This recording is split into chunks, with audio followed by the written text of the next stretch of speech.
In the 1970s, the northern Iowa community of Waverly was shaken to its core when 3 young women would be viciously murdered. The Waverly Three, as they would come to be called, would all die by strangulation, and would all be discovered in a similar fashion.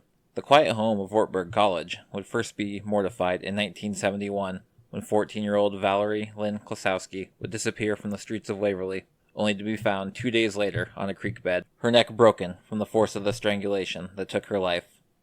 Despite an extensive investigation, her murderer would never be found. The town sat quiet until 1975, when a new investigation would be opened, an investigation into the disappearance of 18-year-old Julie Ann Benning, an investigation that would end the following spring and would quickly turn from a missing person into a homicide. I am your host Jeremiah, and this is Midwest Mystery Files, Episode 2, The Waverly Three, Part 2, Julie Benning. I'd like to welcome everyone back for our second episode.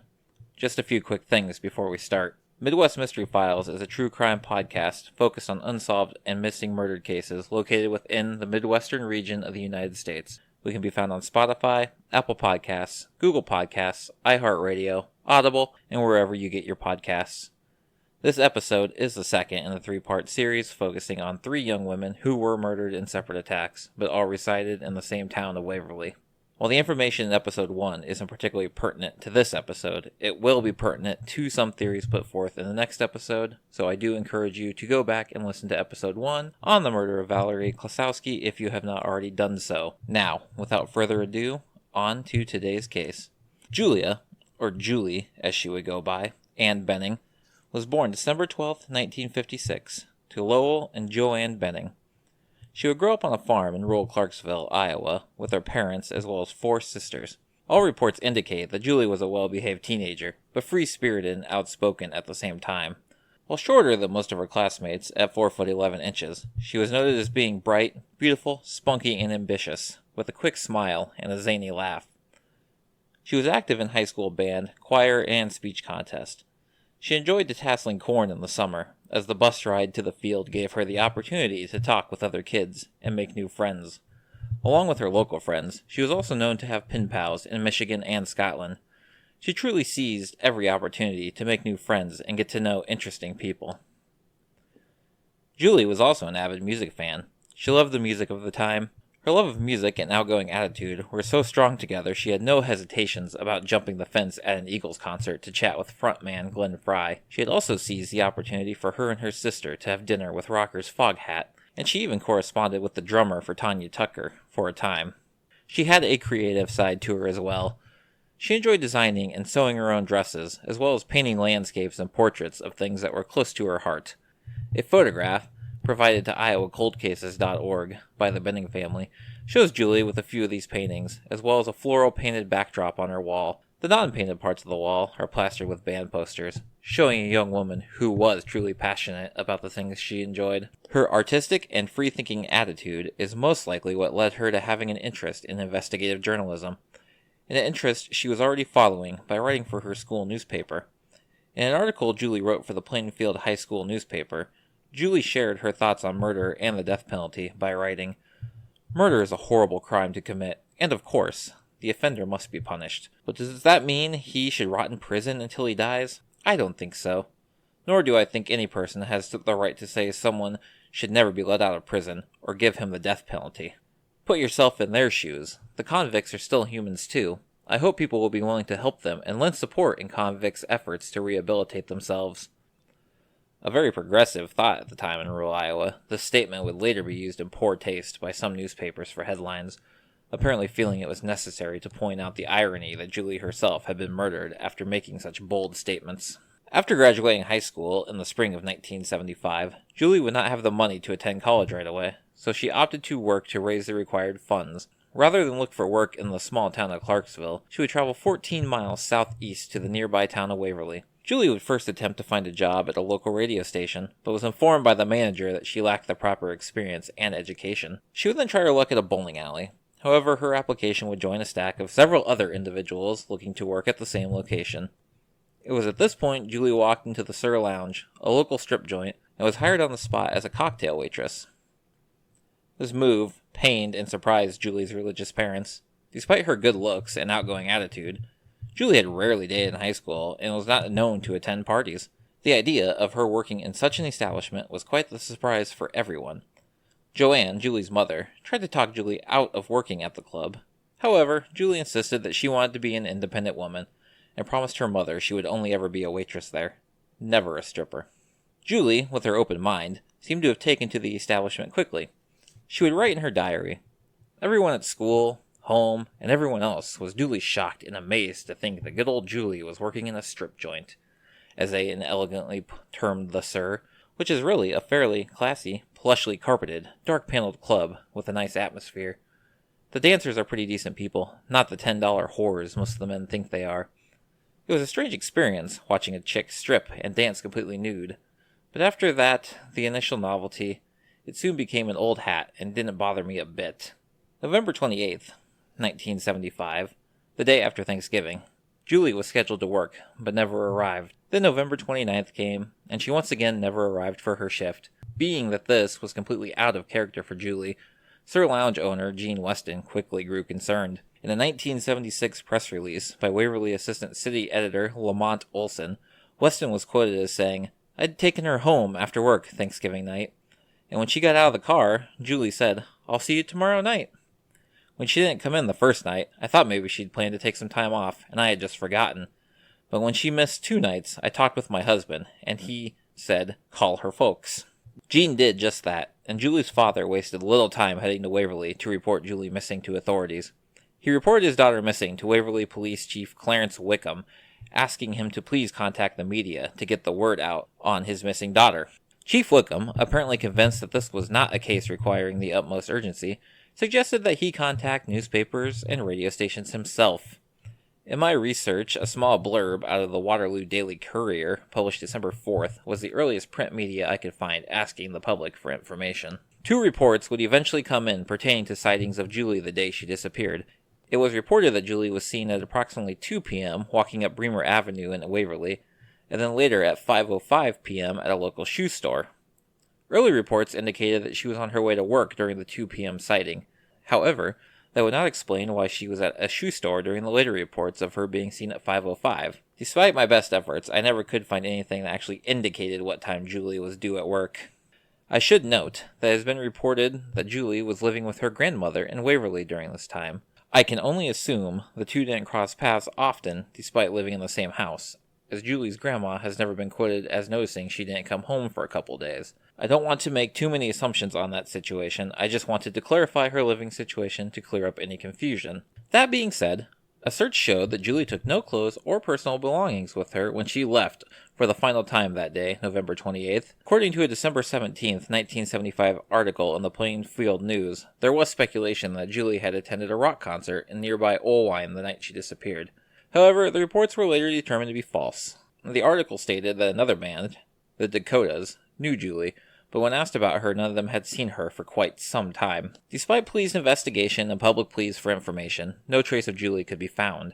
December 12th, 1975, Julie's 19th birthday, would come and go, her family unable to celebrate with the daughter and sister they desperately wanted to come home. The Iowa winter would set in, snow covering the landscapes that Julie loved to paint, and as spring came, the snow would melt, and on March 18th, 1976, a terrible discovery would be made.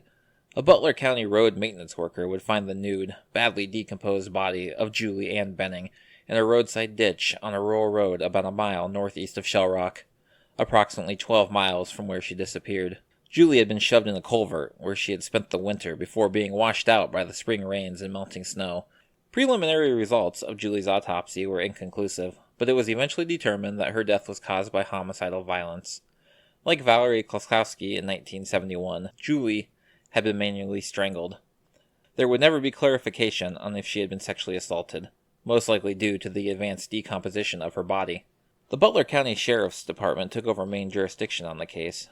However, Waverly Police and the Bremer County Sheriff's Office remained heavily involved. In the first months of the investigation, 250 to 300 people were interviewed, but no solid leads were formed. On Saturday, March 27th, Butler County Attorney Gene Shepard would receive an anonymous letter. While the details of the letter have never been made known publicly, it apparently contained information pertaining to Julie's murder.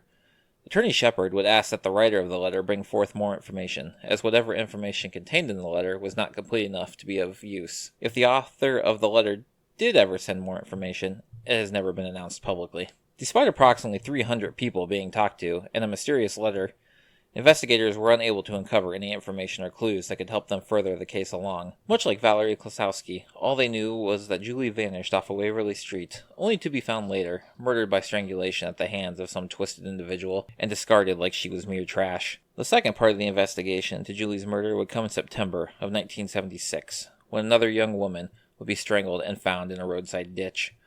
While a few small comparisons were made between Julie and Valerie's murders, they were largely treated as two unrelated incidents. While those murders were years apart, we now had two young women murdered and discovered in a similar fashion in less than a year's time. We'll talk more about that section of the investigation next episode.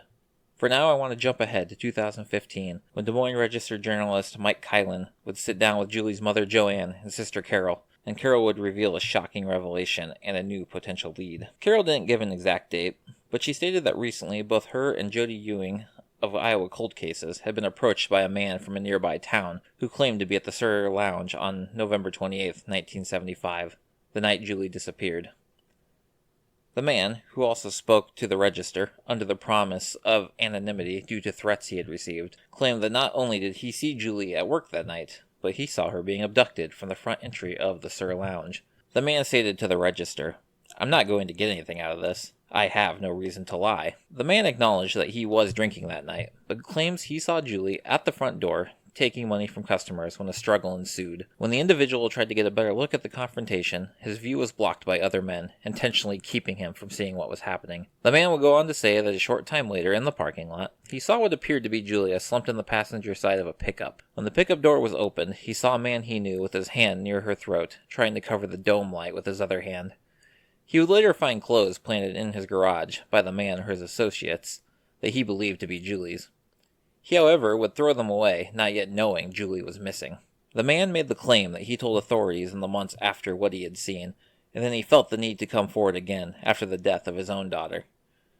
Waverly Police Captain Jason Leonard told the Register he'd taken information from the man, and police have looked into every new lead, but there hasn't been any new information in the past 2 years.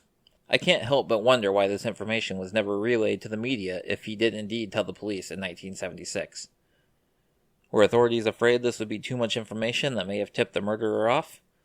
Or was the man perhaps the mysterious letter writer? I'd be very curious to know. Carol appears to believe the man's story. She would tell the Register, "It consumes me. For the first time in 40 years, I have a name. To imagine this beautiful girl, nude and stuffed in a culvert, covered in mud and leaves. The indignity of it. The man who did this is walking free, and I can't live with that." Carol, now Carol Keene, is a regular poster on the Iowa Cold Case website, a site whose links and resources are what is making these first episodes possible, showing her determination and dedication to her sister's case, as well as numerous other cases listed throughout the site. 6 years after that Des Moines Register article, we're still left with more questions than answers. What exactly did happen to Julie Benning that night? For years it was believed she never arrived at work. 40 years later, a man comes forward and tells what he saw. Not only did Julie arrive at work, but she was taken directly from there. While I can't find a record of anyone else seeing Julie at the Sur Lounge that night, the man's conviction is enough to convince two people who have extensive investments in the case, one being the sister of Julie. I don't like to make assumptions with such little information, and a series of conflicting accounts of the day. I was never able to find what time the unidentified man saw Julie, or what time Julie was actually scheduled to start at work. I am open to the possibility that maybe Julie arrived at work, started taking money right away, by happenstance didn't see another employee, and the events described by the witness occurred very shortly after Julie began work. It would explain how both the man could witness these events, while no other employees or the owner happened to see Julie. This does raise the question as to why none of the patrons who paid while entering that night reported seeing Julie. The answer is probably quite simple. This was Thanksgiving weekend. There could have been a number of out-of-towners coming in. There may also have been some individuals who didn't want it known that they were in such an establishment in the first place, and felt that keeping their secret was more important than moving along the investigation. If Julie was indeed at work that night, the next question is, Who would be brash enough to abduct a woman from the front of the establishment, where anyone could potentially see the events happen? For all intents and purposes, Julie was well liked, never really dated, and seemed to get along with everyone at the Sir Lounge. All reports indicate there was absolutely no one who would seemingly want to do her harm. We do have to consider the type of place the Sir Lounge was, though. I am well aware that strip clubs, or gentlemen clubs, on any given night, are mostly full of men just out to have a good time. They know the boundaries and aren't looking for anything further than the entertainment the establishment provides. It would be naive, though, to say such places don't attract their fair share of weirdos and straight perverts. In a letter to one of her pen pals, Julie had wrote, "A sleazy guy offered me $1,500 to go to bed with him, and I turned him down. I saw the money, and knew he had it. But the idea of it bummed me out. I just didn't think I could live with myself later." Is it possible that man, or one with similar intentions, could have collected a couple buddies that Friday night and decided to grab Julie? Maybe, but at this point it's impossible to tell. It's important to remember this is all speculation based off information given by another individual. Speculating what happened if Julie indeed never did arrive at work is a whole nother ballgame, and frankly, I don't have much to say on that. It could be anyone from some sleazy wannabe John at the club to a complete stranger that saw Julie walking down the street and made the decision he was going to do something terrible. Or perhaps there was a serial strangler in Waverly, one that had already struck in 1971, now again in 1975, and was about to strike one more time in 1976. One thing I do have to say is that I strongly feel once again that it had to be a local. Like Valerie, Julie was found on a rural route. She had been stuffed in a culvert that I doubt was found by a lucky guess. The individual most likely knew it was there. Regardless of how it all occurred, the fact remains that a young, vibrant life that belonged to a sister, a daughter, and a thoughtful and creative woman was taken from this world long before it should have been. If you want to look into any further information on Julie Benning, as well as Valerie Klosowski from last week, I encourage you to take a look at www.iowacoldcases.org. There you will find case summaries as well as links to several of the sources I used in the research for these cases. While I encourage you to share this podcast, I also strongly encourage everyone to share those case summaries. While 45 to 50 years isn't too late to solve these cases, they've grown very cold in the public eye and could use fresh awareness. You never know what old memories may be jogged if the right person was to be reminded. Next week, we'll take a look at Lisa Peak, the last victim in the Waverly stranglings, and the investigation that led police to believe Lisa and Julie's murders were connected. If you have any information on the murder of Julie Benning, please contact the Federal Bureau of Investigation at 712-258-1920, or contact the Iowa Division of Criminal Investigation at 515-725-6010. If you wish to follow the show on social media, you can find me on Instagram at Midwest Mystery Files, or Twitter at Files Midwest. If you wish to send me case suggestions or questions, you can email me at midwestmysteryfilespod@gmail.com, or hit me up on one of the social nets. I also want to thank the 3 individuals who have given me a 5-star rating on Apple Podcasts. It is greatly appreciated. If you're listening on Apple and enjoy the podcast so far, please leave a rating as well. This would give the show more attention on there and would help to shed more light on these cases. Take care, everyone, and I will see you next week.